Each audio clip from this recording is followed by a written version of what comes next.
The Demon Lord unexpectedly discovered that his strongest magician seemed different. She thought he was mistaken. The moment she left, Ike suddenly collapsed to the ground, powerless, because his true identity was that of a human. Exposure in front of the Demon Lord would undoubtedly mean death.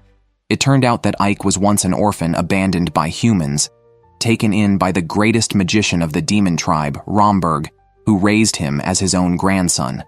During this time, he passed on all his knowledge to Ike.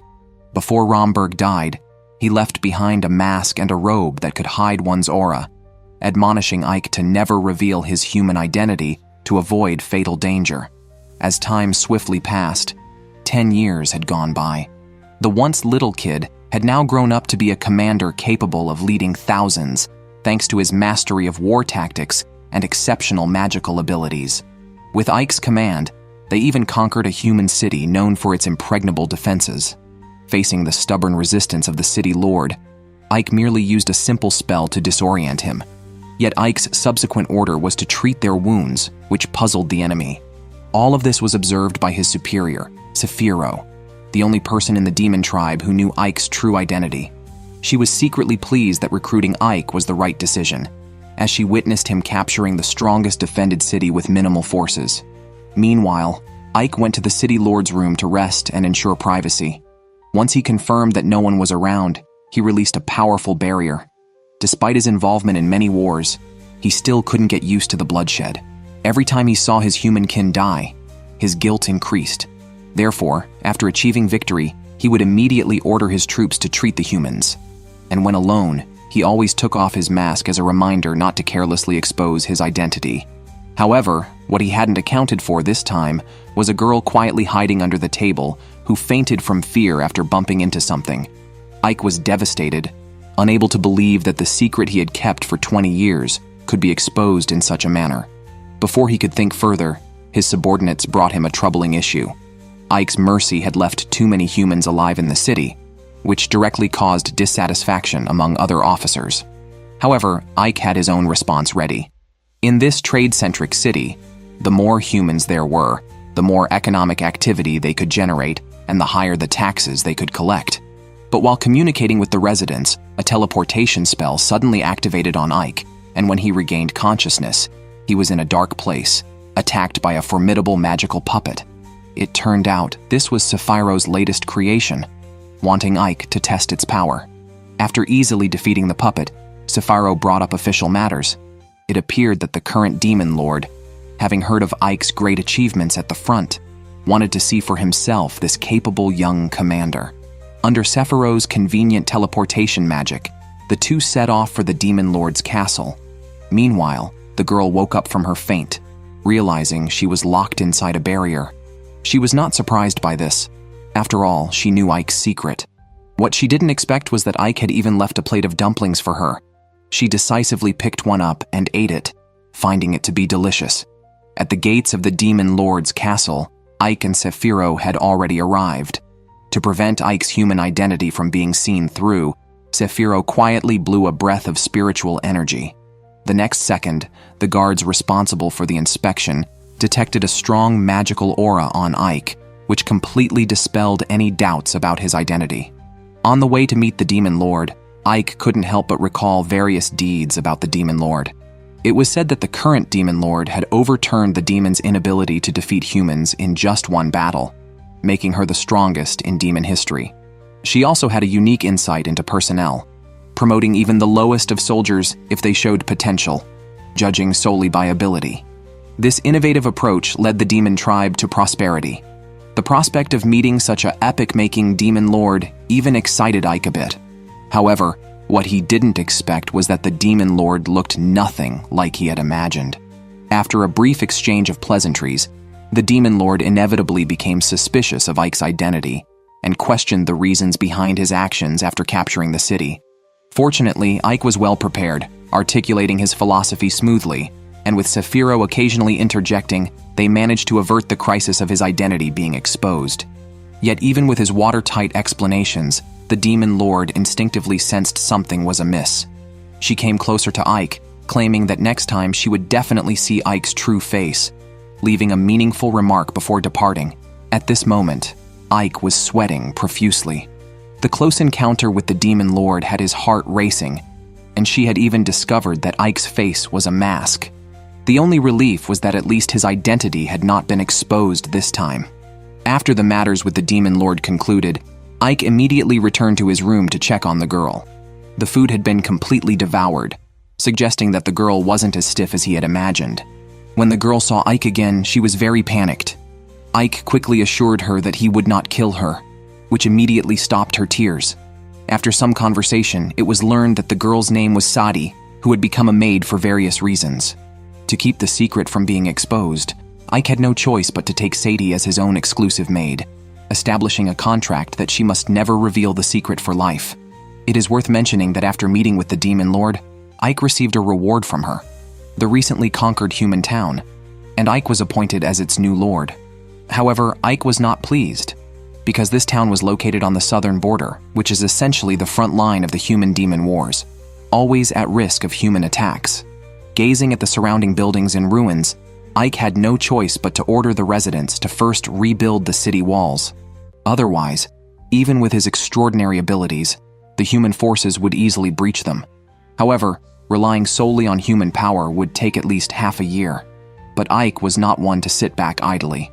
Not only did he have humans join in the construction work, but he also called upon the entire army to assist the humans with the physical labor. Seeing humans and demons working together, his lieutenant could hardly believe his eyes. What shocked him even more was that Ike had divided the humans and his subordinates into 3 groups, with each group working 8 hours a day. This arrangement ensured rest while allowing for continuous work 24 hours a day. Even more, to boost morale, Ike had set up a bonus system. Furthermore, when he saw that certain projects were particularly challenging for everyone, he would personally step in to resolve them. Such actions earned him the admiration of his subordinates, who believed he could definitely become the next demon lord.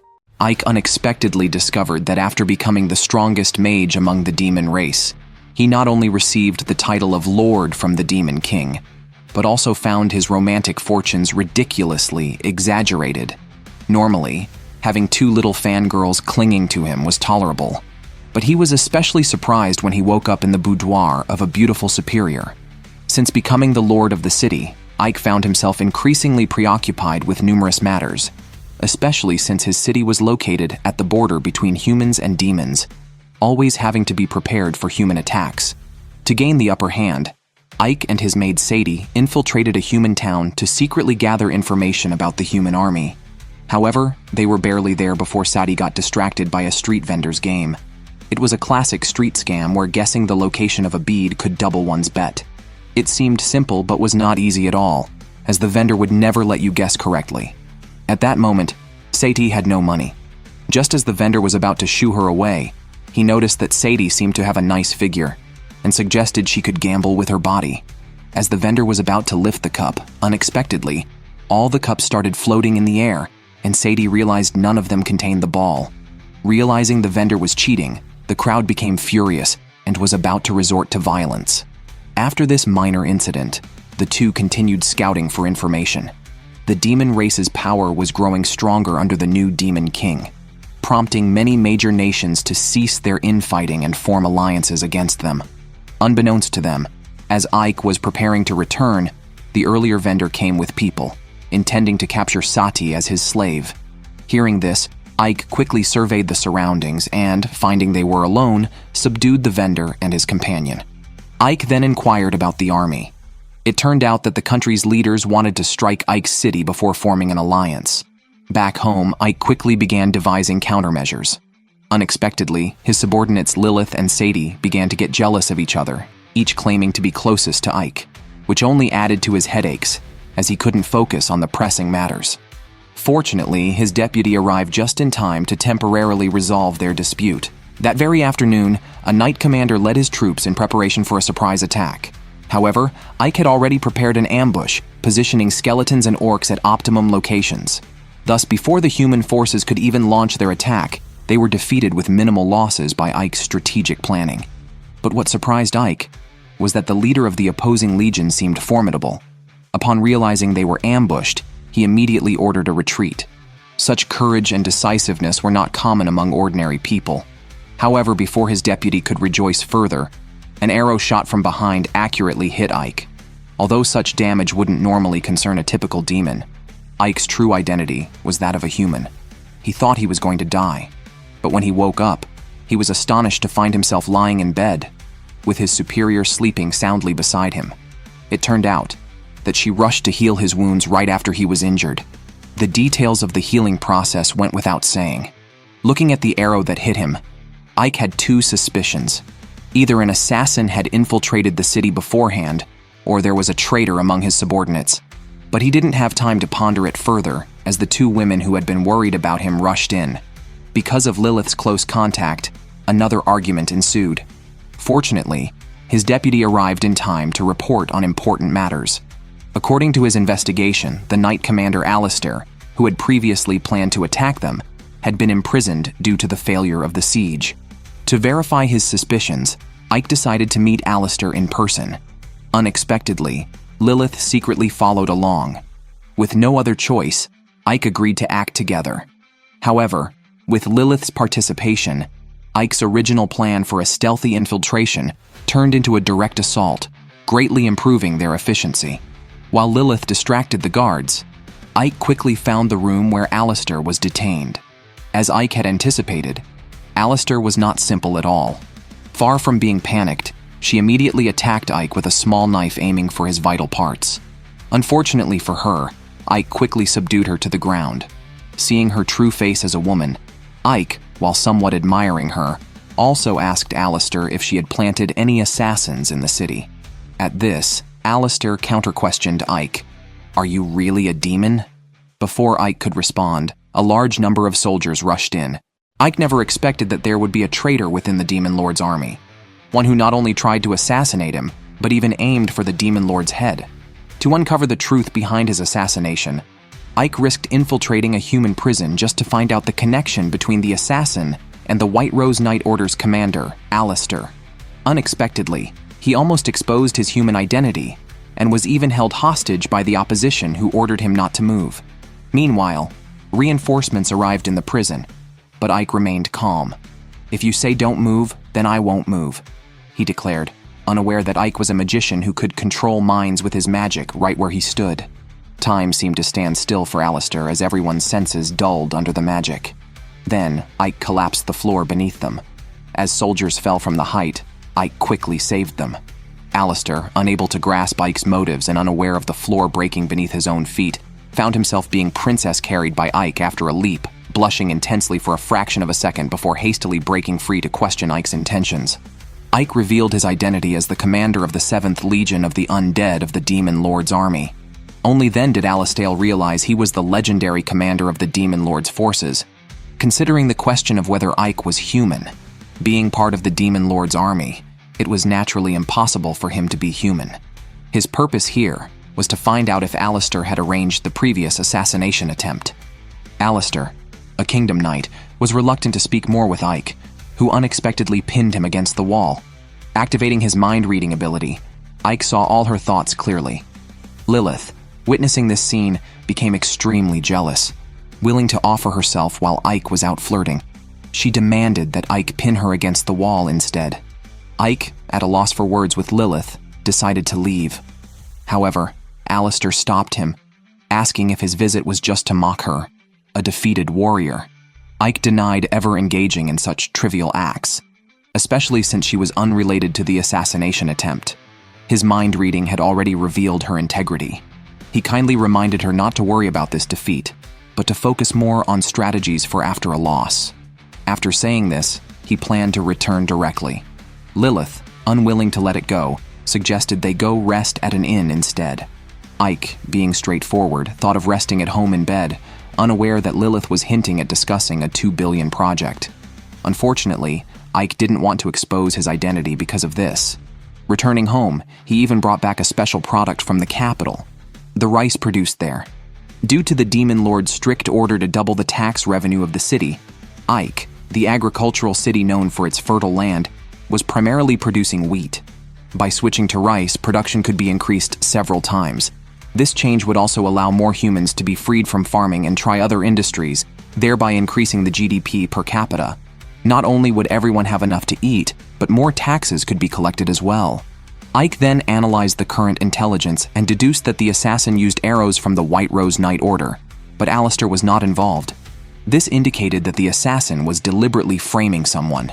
Ultimately, he came to a conclusion he was reluctant to believe. There was a traitor within his own army. Consequently, he activated his mind-reading ability, and as expected, the results confirmed his suspicions. The traitor was the goblin right in front of him. Ike immediately sought out Saphiro, only to find her taking a bath and completely off guard, which Ike was accustomed to, but still decided to wait outside. Saphiro instantly knew Ike came because of the traitor, so she was not surprised at all, having anticipated this. The traitor leader, Jess, was highly intelligent and battle-hardened, thus necessitating Saphiro's decision on the next steps. Meanwhile, Jess was surprised to hear that Ike had visited Saphiro, not expecting him to have recovered from his injuries so quickly. His subordinate reported that the planted undercover agent had suddenly lost contact, prompting Jess to worry about being exposed and plan to gather forces to strike first. Unbeknownst to him, Ike had already reflected on his approach and knew he must be cautious in dealing with the traitor. Jess, seeing Ike alone, decided not to pretend anymore and confronted him directly, determined to make sure Ike couldn't escape. Seeing all his enemies gathered, Ike felt reassured. The next moment, an explosion sounded behind them, and turning back, they realized Saphiro had used a forbidden spell to indiscriminately attack the military camp. Ike's inner turmoil erupted as Saphiro wreaked havoc at will, despite having been instructed to minimize the attack level. However, Saphiro had no intention of showing mercy to the traitors, not even sparing an ant. Ike approached Jess from behind and gave him two options: surrender now or wait until he becomes a commander with no forces left and then surrender. Jess, however, didn't care about the lives of his subordinates and used them to buy time for himself to escape through a secret tunnel, thankful that he had prepared it in advance. But the war had just begun. Unexpectedly, Ike quickly found him. Jess couldn't imagine that Ike had placed a familiar on him. However, Jess still had no intention of surrendering. He was, after all, the vice commander of the Legion. It was a pity that over the years, he had focused solely on scheming and his own combat strength had severely deteriorated. Finding himself restrained by binding magic, Jess changed his tactics and attempted to turn the tables. Ike, truly the right-hand man of the Demon Lord's army, possessed overwhelming magical power and a keen intellect. Jess hoped to ally with Ike to seize control of the Demon Lord's army. After all, the war between humans and demons had lasted many years, and it was the demons' role to oppress and torment the humans for entertainment. But the current Demon Lord did not allow senseless killing. There were not a few in the Demon Lord's army who harbored dissatisfaction. Saphiro, whether due to a lack of ambition or insufficient power, seemed to have no plans to rise to power himself. If they teamed up, they could definitely change the Demon Lord's army. He invited Ike to join their faction. Ike immediately refused without hesitation, and Jess was not surprised. He suddenly broke free from the magical restraints and swiftly pulled out a throwing knife from his chest, hurling it towards Ike. Ike was disappointed by his tactics, and his words also revealed that there were others behind him. Saphiro suddenly appeared, demanding Jess to confess. If he refused, severe torture awaited him. But before Saphiro could act, Jess was struck by a potent poison that even antidote magic couldn't cure. Ike was furious that someone would poison and kill a partner so despicably. Saphiro hoped he would see the reality that he had already been abandoned by his associates, and there was no need to continue selling favors. As long as he revealed the real mastermind behind the scenes, she could also help him seek revenge. Although being a traitor deserved no good end, seeing Jess so abruptly cut off was still lamentable. Ike thought that feeling pity for Jess showed he was still human at heart, which might become a stumbling block for him in the future. Later, they reported to the Demon Lord that the main conspirator seemed to be the Third Army commander, Pazdio, according to Jess's dying testimony. Pazdio had targeted not only them, but even the Demon Lord's head. After hearing this, the Demon Lord showed no emotion and wanted to hear what the headless knight Pazdio had to say. This man could never have imagined that his sexy female boss was completely indifferent to work. Instead, she was always daydreaming about him. If you tried to talk to her about work during her vacation, she would splash water in your face, inviting you to join her in the water. After the deputy commander of the 7th Legion was killed for his rebellion, Sephiroth, accompanied by Ike, went to accuse the Demon Lord, claiming that the mastermind behind this was the commander of the 3rd Legion, Basteo. Unexpectedly, Basteo had already accused them first. He claimed that Sephiroth and Ike had colluded to personally eliminate the deputy commander, framing her with groundless charges, presumably to use the Demon Lord to eliminate his own position, thus seizing her 3rd Legion. Upon hearing this, Sephiroth was furious. How could he, as the commander of the 7th Legion, kill his own deputy? Although the Demon Lord had already seen through Basteo's ambitions, she did not overly criticize him. After all, demons are driven by ambition and desire. Without ambition, one does not deserve to be a demon. She also criticized Sephiroth for not detecting the deputy commander's betrayal in time, which led to internal problems. Therefore, the Demon Lord believed both were at fault. According to military rules, both parties must be punished. However, considering the ongoing war between demons and humans, she did not want to lose 2 commanders at the same time. So, she let them duel, declaring that the victor represents the truth. This was the demon's way.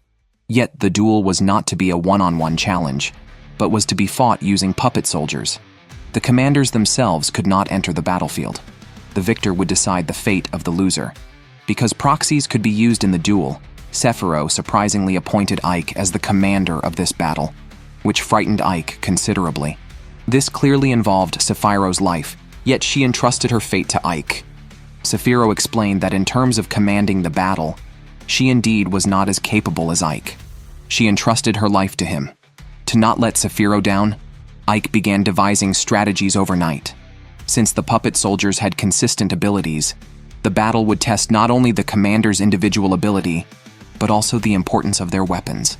It was clearly unreasonable to only hold melee weapons like short swords or spears. Considering that victory required the elimination of 50 enemy skeleton soldiers, ranged attacks were most appropriate. They could shoot them all before they got close. However, such an obvious strategy would surely be anticipated by the opponent. Sadie suggested using crossbows, but Ike felt it was not enough. He needed a weapon that the opponent had never seen before, one that could achieve a fatal blow unguarded. Suddenly he thought of rifles. But could such a weapon truly be created in this other world? Remembering that Sephiroth was the strongest alchemist here, Ike approached her with his proposal. But Sephiroth was still indulging in comfort because she had previously enjoyed many of Ike's innovative creations, which were all made for her enjoyment of life. Now, being asked to work on something violent, Sephiroth instantly felt lazy. With no other choice, Ike had to go back and figure things out himself. However, just as Ike finished taking a shower, the Demon Lord herself came to visit unexpectedly, with a bag full of rifles. What shocked Ike even more was that the Demon Lord had known about his human identity from the beginning. It turned out that before his demonic grandfather passed away, he had told the Demon Lord about Ike's origins. Ike was speechless. If only his grandfather had mentioned this earlier, he wouldn't have been needlessly alarmed and wouldn't have had to hide his human identity in the demon army for 20 years. Still curious, Ike wondered why the Demon Lord would tolerate a human hiding among demons. The Demon Lord herself was resigned. To create the world she envisioned, she knew she couldn't rely solely on her own power and needed someone willing to fight for her. Believing Ike could provide significant help, she left him with no choice but to agree. When Ike told Sephiroth about the Demon Lord's visit, Sephiroth was also surprised, then turned her attention to studying the rifles. Considering there were no bullets, Sephiroth created lead balls to substitute. Charcoal, sulfur, and saltpeter were combined under Ike's arrangement by a succubus, thus creating gunpowder. Now all that was left was to repeatedly produce bullets and gunpowder, and the weapons were prepared. Soon, amidst the cheers of the demon soldiers, a 50 versus 50 puppet soldier match officially began. Seeing Ike's side all holding shields, Basteo scoffed, wondering if they intended to knock off his head with shields, especially since Sephiroth herself didn't come, sending a subordinate instead. Perhaps she already knew she was going to lose and ran away early. Basteo was very proud of the sophisticated weapons on his puppet soldiers, gifted by the Demon Lord. Realizing this, Ike understood that the Demon Lord was impartial, fulfilling the needs of her subordinates as much as possible, using whoever was more talented. After the referee announced the start, The opposing archery team attacked first. Ike's soldiers had just raised their shields to block when they were ambushed by the enemy's melee troops. Within just 2.5 minutes, most of Ike's side were casualties. The enemy thought they were about to win, but suddenly, the sound of gunpowder-propelled bullets firing broke the silence of the night.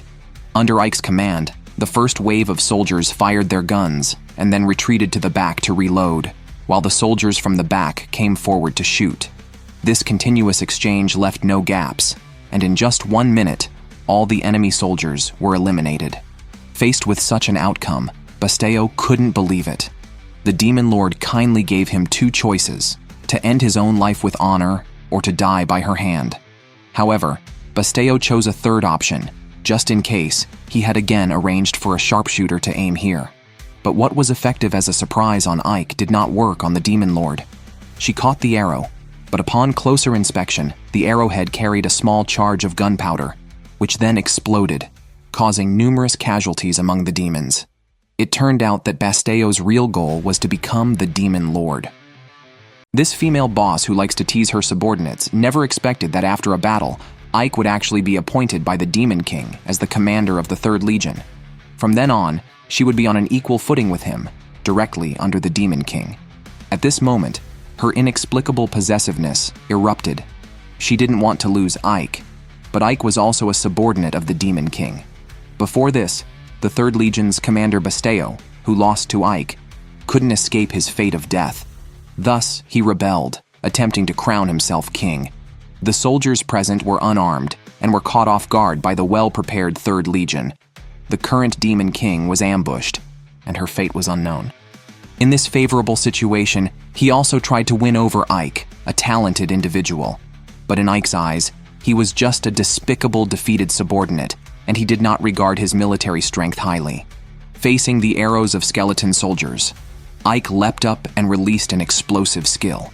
However, things didn't seem so simple. Decapitating the demon had no effect, and not only did Basteo's body heal itself, but the soldiers also resurrected one after another. It turned out he was a headless knight, and his legion consisted entirely of the undead, whom ordinary damage could not kill. Facing the second wave of attacks, although Ike could easily break them one by one, he was ultimately human, and his magical power was limited. Even with archers secretly assassinating him, continuing this way would only lead to his endless exhaustion and death. Suddenly he thought of a good method. He used white magic, which made all undead exposed to it disappear like smoke. On the other side, his beautiful boss, Sephiro, also arrived in time. She led the legion from the outskirts into the battle. Ike's subordinates also arrived one after another, and in no time the situation drastically changed. Although the Demon King was ambushed, such damage could not hurt her. She hadn't appeared because she wanted to test Ike's strength. Seeing that Ike possessed the ability to duel with Basteo, she gave Basteo a chance, allowing him to duel with Ike, and if he won, he would be spared. Thus, their second duel began, a real battle of life and death.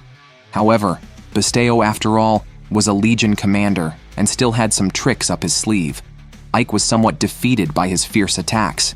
Basteo attempted to take advantage of his victory and shot a laser at Ike. In a moment of urgency, Ike summoned white magic specifically to counter the demon race. Sephiro was a bit surprised at when he had learned white magic, but the Demon King wasn't surprised at all. The scene shifts to Ike's childhood, where he was picked up by Romberg, who generously imparted all his knowledge and magic to Ike, reminding him to study diligently every day. Back then, Ike was also very eager to learn.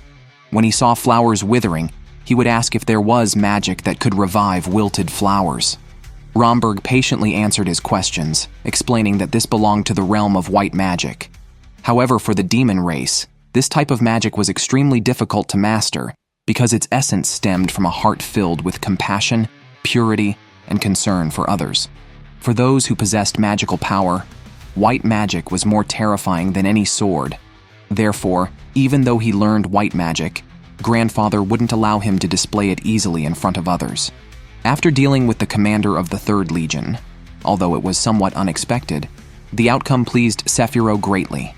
Ike knew that Sephiro was testing his growth, which is why she chose not to participate in the battle, but to cover him from the sidelines.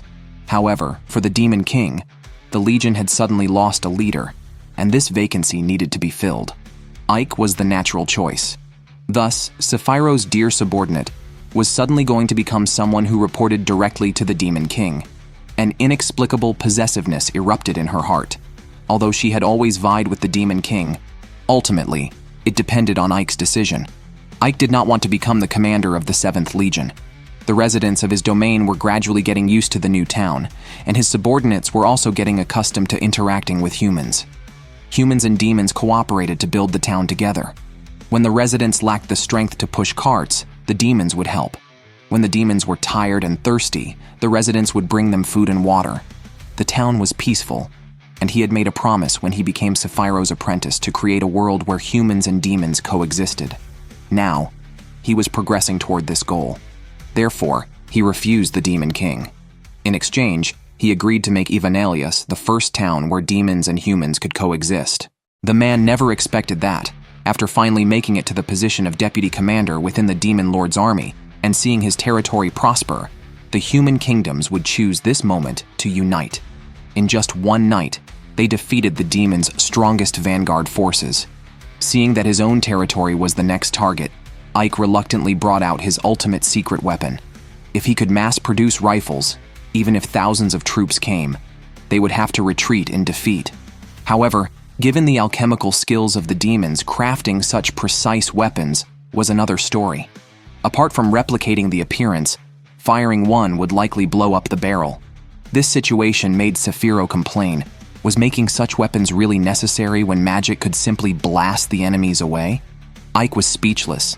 Sephiroth's approach was just indiscriminate bombing, which just meant more mess for Ike to clean up in the end. Then, a succubus nearby had a great idea.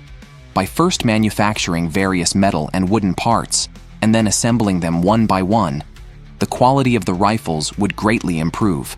But could such delicate parts really be made in another world? Ike immediately thought of the dwarves. If anyone, the skilled dwarven craftsman could make any weapon possible. However, since the dwarves had lost to humans in the last war, their country was destroyed, and the craftsman had begun wandering the earth. Even if he could find them all, how would he make them comply? Suddenly, Ike had an idea. A dwarven king, Batson, was imprisoned in the human kingdom. If he could be rescued, he could surely manage the dwarven population. So without further ado, Ike sent Lilith and Jiren on a rescue mission. But Batson couldn't understand why the demons would save him. His incessant questioning irritated the succubus, who had no choice but to knock him out and carry him away. However, they didn't expect to be detected by human soldiers in less than 2.5 minutes. The soldiers tried to surround the succubus, not realizing they were the ones being surrounded. She decided to feast on these energetic big brothers. In less than a second, she drained the soldiers of their vitality, and they promptly fell asleep. Finally, with Ike's coordination, they escaped unharmed. When Batson woke up, Ike handed him a rifle and asked if he could replicate the weapon exactly. Although it was his first time seeing it, and the weapon seemed simple but intricate, Batson assured that with just 2.5 hours of study, he could definitely make it. But why should he help the demons? Although the demons had helped him escape prison, the thought of humans using the dwarves and then destroying their nation, leaving his people homeless, made him see demons and humans as no different. Batson firmly stated he would no longer help humans or demons. But Ike explained that this was for the peace between humans and demons. Under Ike's leadership, Batson witnessed a scene he could hardly believe. Humans and demons were actually living in harmony. But what did that have to do with him? He could not let go of his hatred for humans. What did their peace have to do with him? Ike said that if humans were at peace, then the dwarves could also live peacefully, couldn't they? Moreover, the demons could promise to help them rebuild their nation. But Batson was extremely angry. His people were gone, and he was alone. What was the point of re-establishing a dwarven nation then? While soothing his emotions, Ike took him to a new place. Inside, dwarves were eagerly hammering and forging weapons. Seeing this scene, Batson could hardly believe it. He hadn't expected that his long-lost relatives and friends were still alive. Upon learning that the demons had helped them, Batson finally softened his heart and decided to help Ike in realizing the wish for peace among the races. But beneath Ike's cold, skeletal face, the warmth of his palm was somewhat unbelievable to Batson. What he absolutely couldn't have imagined was that Ike was actually a human. Meanwhile, when the human side learned that Batson had been abducted, they appeared unruffled. What can that old man do now? They thought. At that moment, a soldier came to report that they had discovered the demon territory where Ike resided, which had merely 500 people, while the humans had a total force of 12,000. Confidently, the leader set out to attack the demon territory. The demoness boss could never have imagined that her male subordinate was actually an inventor. Not only did he manufacture rifles during an era dominated by melee weapons, but he also formed a remarkably powerful special forces team. Moreover, he developed fried rice, greatly satisfying the hunger of his troops. Prior to this, after the human race adopted the strategy of a king's alliance, they achieved victory after victory. They targeted the territory governed by Ike, and, after several days of observation, estimated that the demon soldiers under Ike would not exceed 5,000. Meanwhile, their 12 squads combined had a total of 12,000 troops. With such a disparity in numbers, the commander was brimming with confidence. On the other side, thanks to the tireless efforts of the dwarf race, they successfully manufactured a large number of rifles, some of which were already secretly being used by soldiers for practice. Under Jiren's guidance, everyone gradually became familiar with the rifles. With Sephiroth's help, their ammunition was also ready. The great battle was imminent. Ike summoned all the major officers for the final battle deployment. This time, their opponents were the Alliance Army of the Kings, possessing tens of thousands of soldiers. The 7th Legion, assembled by Ike here, had only about 2,000 soldiers. To bridge such a vast gap in troop strength, the strategy they needed to adopt was to strike fast and minimize our losses while demoralizing the enemy. Hence, they needed to fully exploit the superiority of their weapons, enticing the enemy to attack the city. At the peak of the enemy's morale, they would strike decisively. The more powerful an army, the more likely it is to fall apart when the tide turns against them. To boost the morale of the troops, food was a crucial aspect. The preparation of food had always been Satie's responsibility. Now, with so many additional people, they needed to prepare a food that was both filling and easy to make. After researching recipes, Ike found that fried rice was an excellent choice, especially since this year's harvest had been good. Satie, having briefly looked over the recipe, was confident. First, oil was heated in a pan. Then the prepared eggs were added, followed by pouring in the cooked rice and stir-frying it over high heat until golden brown. This simple cooking method produced deliciously aromatic food. It was the first time everyone had seen fried rice. Jiren and Lilith, attracted by the aroma, came over, and after tasting it, they praised it highly. Presumably, the soldiers below would also accept this food. A few days later, when the human army approached the city, Ike's side was already well prepared. The already arrogant human general, upon seeing the scale of the demon forces, which was even smaller than expected, became even more unrestrained. At the deputy commander's order, the army sounded the charge, and the trebuchets and crossbows in the rear began firing. Fortunately, Ike timely summoned a magical barrier, which the intense barrage couldn't penetrate. However, this defense was short-lived, as the human side also had magicians. As they continued their barrage, the human magicians weakened Ike's barrier, creating a breach in the defense. The human general then pressed the advantage. As the enemy nearly reached the city walls, the demons began throwing stones and shooting crossbow bolts. Despite heavy losses, the human soldiers' casualties were insufficient to make a significant difference due to the vast disparity in troop numbers. Capturing the town was merely a matter of time. However, the arrogant general couldn't wait any longer. He wanted to end the battle before dinner. Ignoring the welfare of his own troops, he ordered indiscriminate stone throwing and crossbow firing, coordinated with the magician's spells. Ike's barrier wall was instantly shattered, resulting in countless deaths and injuries among Ike's forces. Almost none of the first wave of human soldiers survived either. Ike hadn't anticipated such ruthlessness from the enemy, not even sparing their own. This also successfully enraged Ike, yet the human general showed no remorse and was even full of pride. Seeing the breach in the city walls, he then launched a second wave of assault. The battlefield shifted from a bombardment duel to a fierce melee.